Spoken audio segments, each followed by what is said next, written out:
Hello అండి. అన్ని ఊళ్ళల్లో కూడా సంక్రాంతి అనేది 3 రోజులు జరిగితే మా ఊర్లో 5 రోజులు జరుగుతుందండి. అదే 2 రోజులు జాతరలు జరుగుతాయి. ఇలాగ వీధిలో నుంచి బండి వెళ్తుంది కదా, అందులో దేవుడు ఉంటుందండి. మా వీధి నుంచి ఇది స్టార్ట్ అవుతుంది.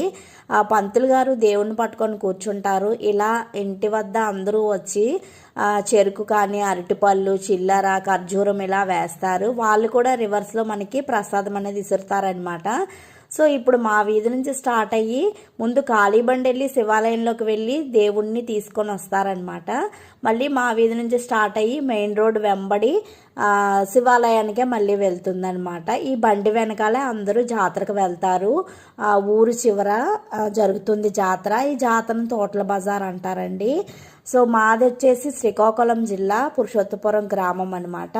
సో ఈ వీడియో మీకు నచ్చినట్లయితే లైక్ చేయండి, మన ఛానల్ అయితే సబ్స్క్రైబ్ చేసుకోండి. Thank you so much for watching.